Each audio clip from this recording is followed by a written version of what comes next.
Welcome to episode 2 of Author Talk. In our first series of interviews, we're focusing on authors who began writing later in life. If you haven't seen my interview with Jane Beal, PhD, I hope you'll go back to episode 1 and check it out. Tonight, I'm interviewing author and poet Dwight Parrish. Dwight's first book of poetry, Sketches of Me, was a #1 bestseller on Amazon, and his memoir, In My Father's House, a son's memoir, is a vulnerable and powerful account of his life. I'm excited for you to meet him and to hear his story. So let's welcome Dwight. So welcome, Dwight. How are you tonight? I am well. How are you? I'm doing really good. Thank you. So Thanks for the invite. you are very welcome. I'm so excited to have you tell everybody your story. Tell us about your books. And we were talking a little bit backstage that you're doing a poetry reading tonight after Correct. doing this interview. So where's your poetry Yes. reading? Yes.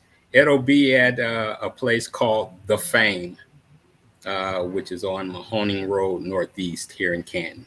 Okay, downtown. No, not downtown. It's on the northeast side of town. Okay, Not okay. far from downtown.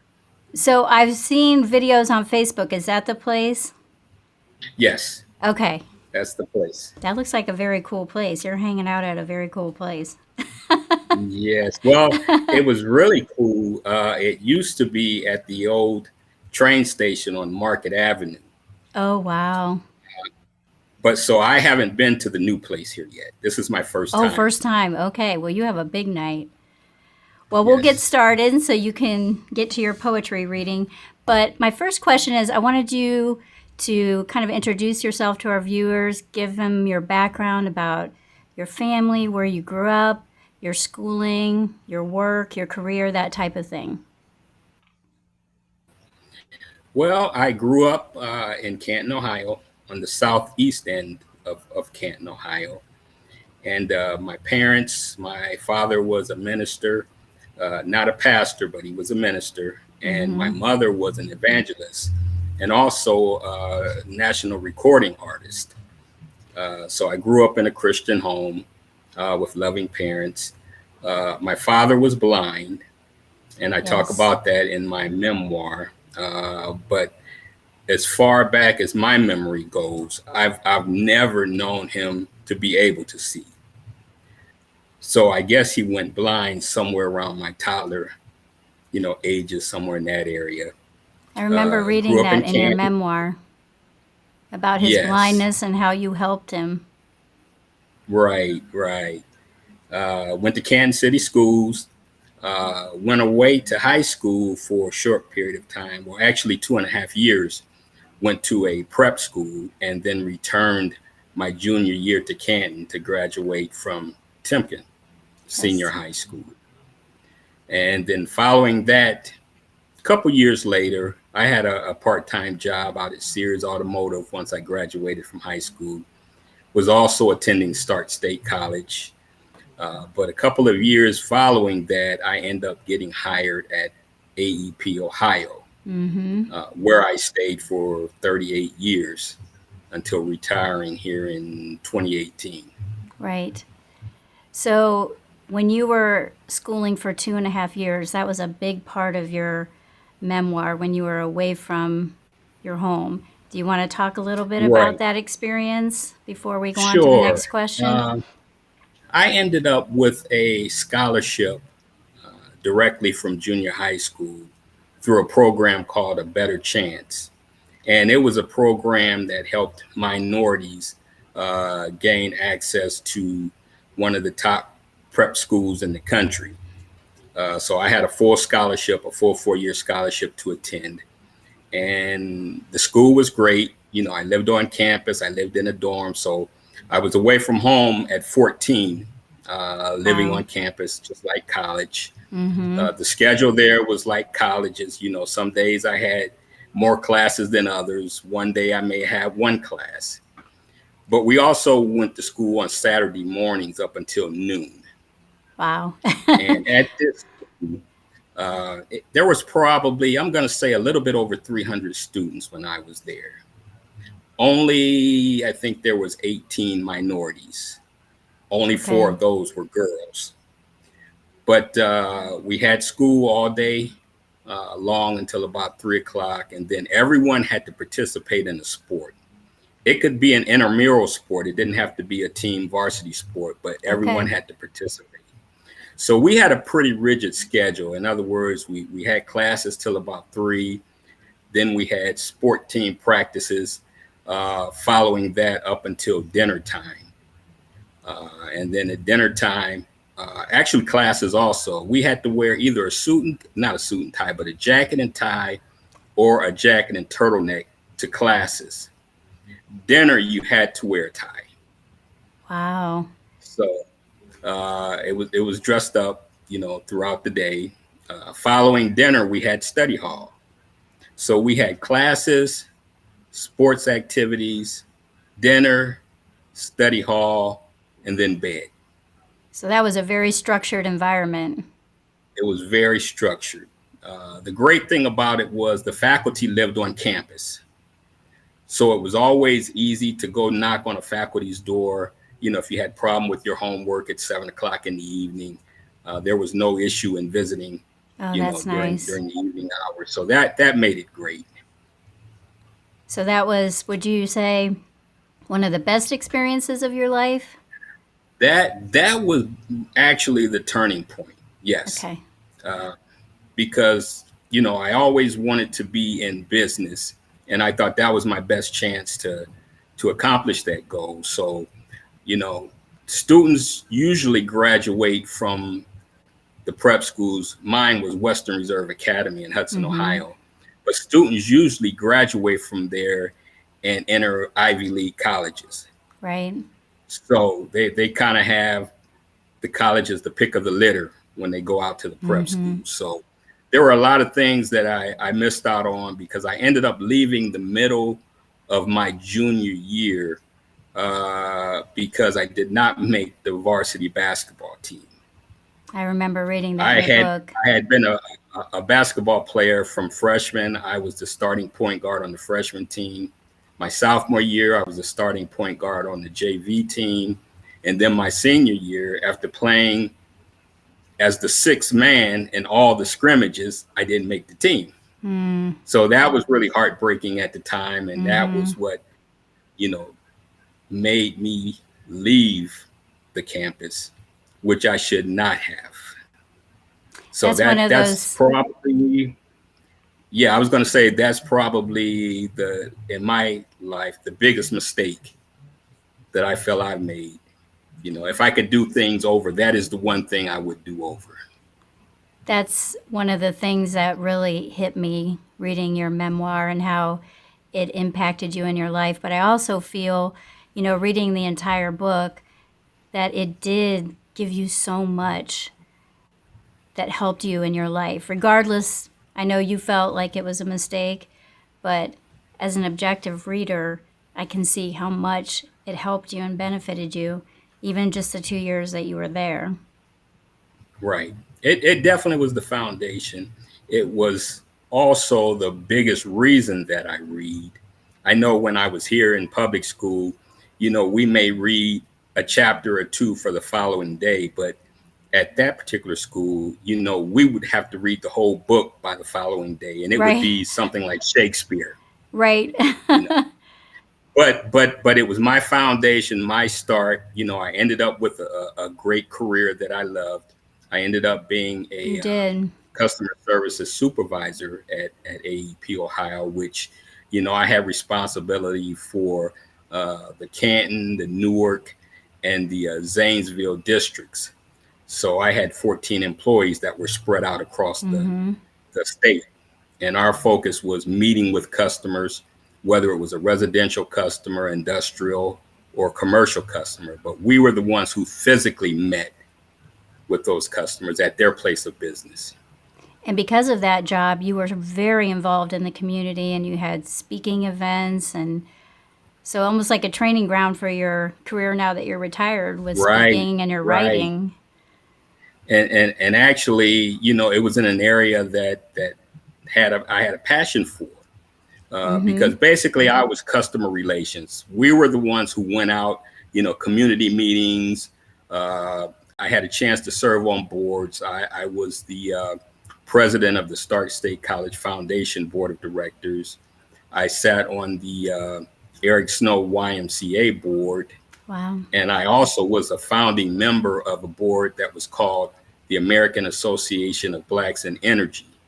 That's and wonderful. We founded the Northeast Ohio chapter of that group. So yes, it gave me a lot of opportunity to be involved with Leadership Stark County. I was a graduate of Leadership Stark County, the 25th class. So it just really opened the doors as far as me being able to speak and address audiences, junior achievement, going through all the schools. Right. So it was a great opportunity. I was just so impressed with your community involvement. And, God doesn't make mistakes, right? And That's right. so That's right. maybe you wouldn't have otherwise been involved in those ways, if you had stayed the entire time with your core community that you grew up in. So that's true. I have my youngest granddaughter she's 18 now, but at the time she was about 16, and she loves to write as well as I do. So one day I was talking with her and I said, boy, I wish I would have done this writing back while I was working. I wish I would have started earlier just because I love it. And in the process, and we'll get to that, but I ended up having a stroke, and she told me, well, if you would have been a writer back then, you wouldn't be the writer you are now that you've had the stroke. Exactly. Jane and I talked about that in her interview. Just with age comes that depth because of the life experiences you've had. So speaking of that, I wanted to ask you about your writing, and this series is about authors who began writing later in life. So what age did you begin writing? Like really writing? I began really writing in 2020 during COVID. Okay, so not that long ago. Because I retired in 2018 as a result of a stroke. The doctor that I had didn't allow me to return to management. He wanted me to take a step back, and I wasn't comfortable with taking a step back. Right. And I had the years, and I was all set financially, so I just decided to just retire versus taking a step back. But when I had the stroke, what it affected was my speech and my balance. So during COVID, with everyone else, we were already suffering with the circumstances of COVID, but I couldn't voice my thoughts or my opinions. So that was when I just started writing everything down. And so I began to write, and of course, I just fell right back into what was a passion anyway, but I really didn't have the time to do any while working. Right. So the second part of that question was, what was the decisive moment? So I guess you answered that. COVID and your stroke. Those were the decisive moments. Right. Because I had gone into a state of depression following the stroke.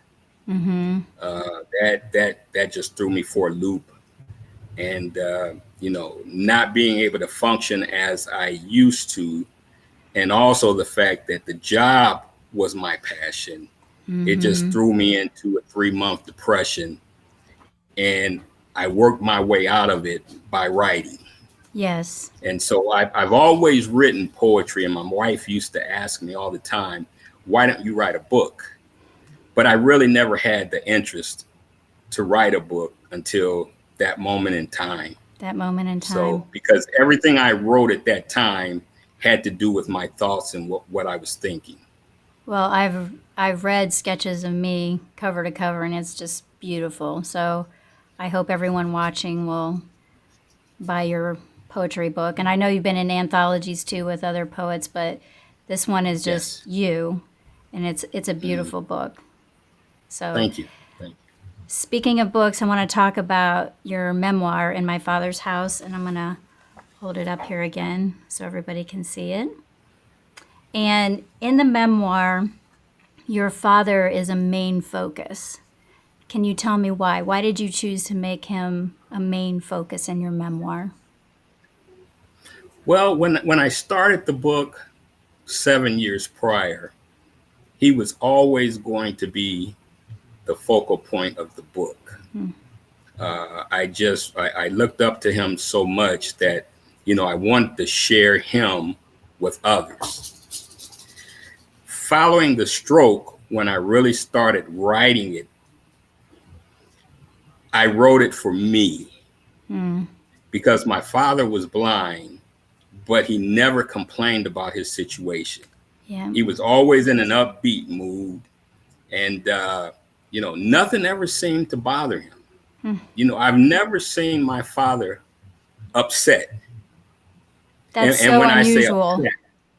upset, it was so unusual. So when I started writing the book, it was to highlight him and show his care during my childhood years. But it also intertwined with me writing it because I wanted to go back and look at those stories and try to figure out where and how did he become as the person he was. In other Right. words, not easily to get upset, because I was just the opposite. If things didn't go my way, that was a problem for me, and I wanted to try and change that. And so I thought, well, maybe if I go back and regroup with these lessons that he taught me, maybe I can just find something The that'll help me secret. change my way. Yes, Mm-hmm. exactly.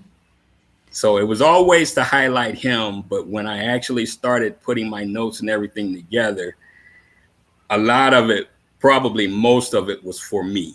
I Right. share him with others so they can know, but I wrote the book for me, For you. if that makes sense. Well, Yeah. it does make sense. And I don't know if you've ever been interviewed by Laura Klein from the Maslin Library, but Yes. she interviewed me before and she asked, is it therapeutic? So, was it therapeutic? It sounds like it was. It definitely was. It gave me a chance to really analyze how I thought, what I thought about things, and it was just relaxing for me. It's just, Good. to write and to think. It was definitely therapeutic. Well, when you wrote about your dad, I felt like I wanted to know him too. You pose that question like, why did he never get upset? Why was he so calm and so upbeat? And as you're telling stories about him, I thought, oh, I want to know this man. I wish I could have known him. He just sounded like an amazing man. Oh, he was, and my mother was. Don't get me wrong, my mother definitely was. She was my key to learning about God. He was a Mm-hmm. minister, but it was my mom that had me in Bible study and church and that sort of thing. But it's funny you mentioned that, because just before this podcast, a lady called who had just recently got my book. And I'm not sure how long we stayed on the phone, but she just said, and she's maybe 10 years older than I am. And she said it brought back so many memories because she happened to live in that area also, I was informed. And everything I talked about brought back memories for her. And she felt the book was just so clear and made you feel as if you were there and a Yes, part of the story. So that was great to hear. I felt that way too. And for people that grew up in neighborhoods like that, I think with great fondness of the neighborhood I grew up in Akron before our family moved to Canal Fulton. And for those readers, that gift of nostalgia is so precious. So I'm Yes. sure she felt that. Yes. Yes. So in the memoir, you were really honest about your mistakes, your regrets, your successes too, but you were just really, really honest and vulnerable. And I was wondering, why was it important for you to be that vulnerable? Because you were very, very vulnerable. You talked about your depression, your stroke, everything. So why was that important to you? Well, it was important to me. I had done a lot of research prior to writing, a lot of research on memoirs. And of course, I don't know how vulnerable the writer was as he was speaking. I don't know what's true or what wasn't true, but I knew I wanted to make it real. And maybe a year or so prior, I had went to an author reading, and it was a national author who had depression. And there were no details whatsoever in the book. She would tell the periods of time when the depression hit, and that's all she would say about it. I Really? fell into a depression. Then a week later, I was okay. But there was never any details. Doesn't usually happen like that. Right. And so I had started, once my speech came back to some extent, I had started doing poetry readings. I had never done a poetry reading. And I just touched the surface about depression. And when I returned to my seat, the owner asked me, did I see the guy that was sitting next to me? And I said, well, yes, we didn't talk, but I saw him. And she said, well, he left crying because he had depression and he didn't have anybody to talk to about it. And what you said touched him. Oh, wow. So I thought, okay, I'll talk about it in the book. But actually, it was my wife who suggested, well, I shouldn't say suggested. It was a little stronger than that. But she felt if I was going to tell the story, then I needed to tell the whole story. Yes. And it's so amazing because whenever I go places for a book signing or for a author show, author fair, people who have read the book or have heard me talk about the book, there are so many people that come up to me in private to discuss their depression. Oh, wow. You know, and so, I mean, you know, it's not an open thing. We don't talk about it. Right. But when others hear your story and understand, like I did, that I'm not the only one, then they feel a little better themselves being able to talk with you. Because I was always one, I thought depression was, you know, I would lay in bed for a couple of days. Someone would come over, you know, throw open the drapes and say, okay, get up. You're not going to sleep today. We're going to the park. But it's nothing like that. I suffered 3 months with it without going outside, without talking to people. So it's much different than what I visualized from watching television. Right. And I know when I read your book, I felt that way. I thought there's someone who had an experience almost identical to mine, because I think I've talked to you about the fact that I've had some PTSD events where I couldn't sleep like you know, you're kind of hallucinating. But it was interesting, a detail in your book too. You said you remember every moment of it. And that was the same for me too. But you can't just pull yourself out of it. So it comforted me to see that experience, like you understood, and they were so similar. Yes. That was the strange piece of it. I remember exactly every action I took. As crazy as it sounds. It doesn't. I can remember the conversations with people. Yep. You know, and my memory is really bad now. I have a short attention span, but it's really bad since the stroke. But I remember every single thing. It's just that at the time, I had no control of it. Right, right. Yeah, it was the same for me. So I was a person that was touched by your book as well. So thank you for that. Thank you for including those things and bringing that to light. Like you said, we need so much more of that. We need it to not to be a hidden, shameful thing. Yes. Well, thank you for reading it. Yes, I thoroughly enjoyed it. So I wanted to ask you next about your, I want to hold this up here, your Sketches of Me book of poetry. And like I said, you know, I hope everybody gets a copy and reads it cover to cover because it's just beautiful. But it made me think, sitting here looking at these two books, would you consider yourself primarily a poet or an author? And I guess I kind of think of them in different categories, and maybe I shouldn't, but how do you think about yourself? As a poet. Okay. I've always wanted to write a memoir, but just to give you an idea, now that I've written one, I have no clue what I could write about now. I'm not a fiction reader. I'm Okay, I not was going to a ask you that. fiction writer. I can't create characters and ideas. Those are just beyond me. If I write fiction, it's really, I don't know, what do they call it when it's really real, but maybe some of it is fictitious. I can't think of the term I want to use, but I'm definitely the poet. Okay. That's where my love is. Let me put it that way. That's your love. Okay, I like that. That's a good way to put it. That's my passion. Yeah. So you have a new book of poetry that just was released, right? It was just released yesterday. Yes. As a matter of fact. Can you tell us about that? Yeah, this one is called Oppressed, and the band played on. This was my I love the cover. Author copy. But this book, well, I tell you what, if you don't mind, it's a very short paragraph. And I think this will tell you everything you need to know about what this book is about. Yes, please read it. The theme of this poetry. So in the introduction, it reads, I write this poetry collection from a place of pain. The America that I live in is not the America that I dreamed of.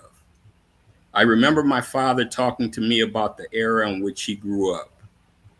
I sat and listened intently to his story of racism. His directive to me was, help make your era a better place to live. At the time, I experienced his trauma, but I also witnessed his hope. America is racist and it's systemic. It's not my intent to argue this point. It's my attempt to call attention to it. This is my home, and I have every right to expose its flaws. I carry my father's hope for the future, and it's a load I intend to bear. I'm not talkative, but my voice won't shut up. Oh, I love that. So racism is the theme of this particular book, and the hurt and the pain of what I see, the way things are going right now. And I know that's what prompted this. I know in many ways, just talking to different people, there was this thought that things were better, but then the veil was removed. And then they saw things that they thought had gotten better and how painful that was. So is that some of what you're trying to express in this book? Yes, it's something. I don't talk politics with individuals. You know, I don't like to get into that debate because both sides, we have strong opinions. And so I never like to, you know, anticipate what they feel or how they think. I only know how it affects me. Your experience. And everything that I see with the policies and the programs, everything I see is a reverse motion of everything African Americans worked for during the civil rights era. It seems like all of those programs are being taken away. And my thought has always been, when it comes to affirmative action and DEI, I went to Western Reserve Academy as a result of affirmative action. Right. I'm sure a lot of my existence at work was part of DEI. And my feeling has always been, if the playing field was level, we would not need those programs. Right. And I just see the country, it's almost like we're being taken back to be oppressed as we were in prior years.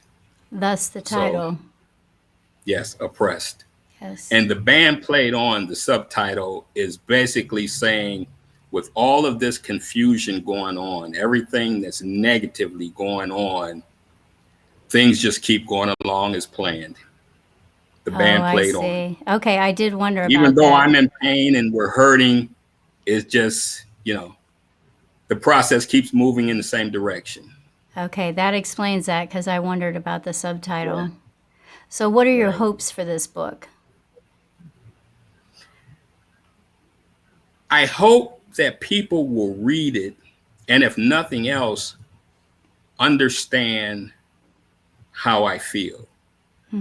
One of the quotes, one of my quotes that I wrote and put in the beginning of the book simply says, "If I have to explain my anger, you will never understand my pain."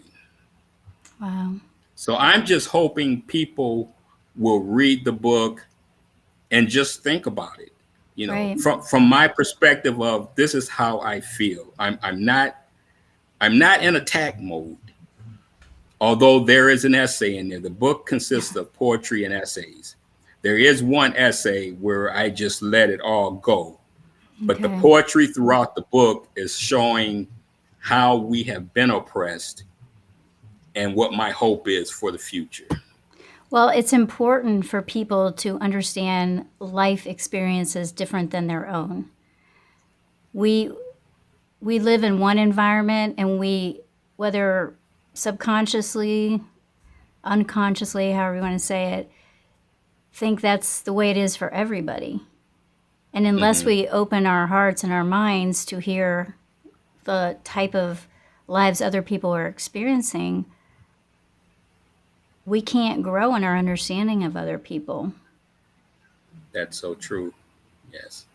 It's a matter of listening. Right. We have a tendency to do the talking, but it's the listening piece. And that goes for, both sides, of this equation. Right. But as you said about our environment, as a poet, my poetry is not going to be like your poetry. Right. Your poetry is not going to be like the next person's poetry because it's based on your life experiences. Mm-hmm. And so, it's going to come out different. Sometimes I would sit when I first started and think, well, how come my poems don't read like these poems I'm reading out of the book? And it took me a Mm-hmm. little while to understand that they had a different life than I do. Yeah. You It's know, coming from a different soul. it's coming from a different soul. Yeah. Yes.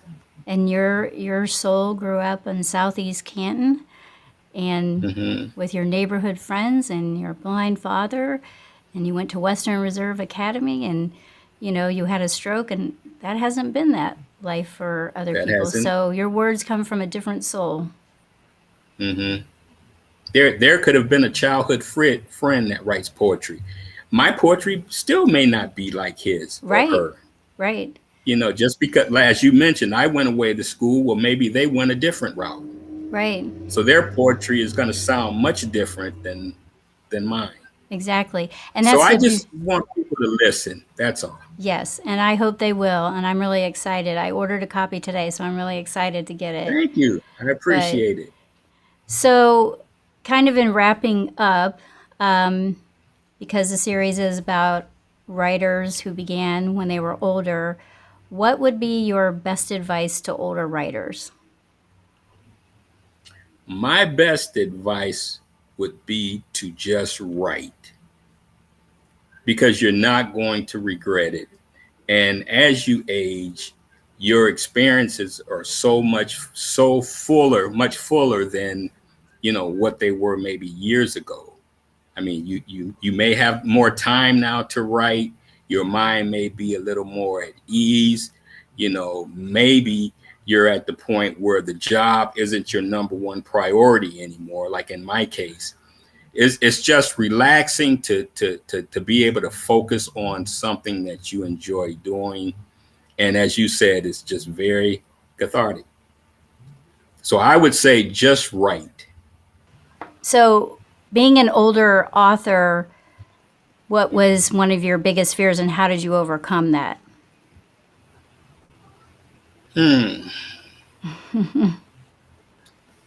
Good question. I know I put you on the spot. Sorry. I think no, that's a great question. I just think my fear was probably putting something out there that I didn't consider good work. In other words, my wife would ask me all the time, "You're redoing that again?" Because I was just always worried about putting a bad product out there. Not that I haven't, but that's always been my biggest fear. If I'm going to put it in the world, I at least want it to be good. I think all writers do that. I even do that with emails. I'll go back and edit. It might be a 3-line email, but I'm going back and editing it. So you can tell Cindy we're all like that. Okay. We're all like that. I guess, like you said, it's just that writer's curse, because you're particular about especially as a poet, it's like every word, you may change a word 4 or 5 times before you think you have it. Right.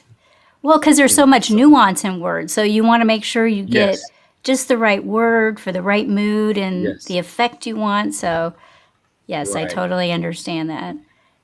So we need to get you off to your poetry reading. So to end up, can you tell everybody that's watching where they can find your books, where they can buy your books?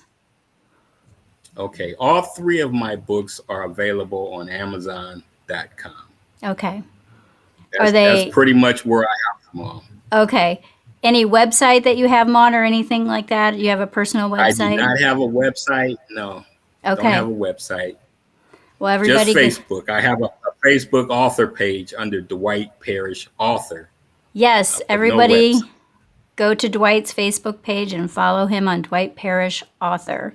So, well, Dwight, thank you so much for being my second interview and giving up your time. And both books are so powerful, and I really hope that through this interview more people will find you and will read your books. I really appreciate you doing this. Well, thank you so much. I appreciate you inviting me on your show, and I've had a great time talking to you, as I always do. Same here. Same here. Well, take care. Okay, you too. See you later. Bye.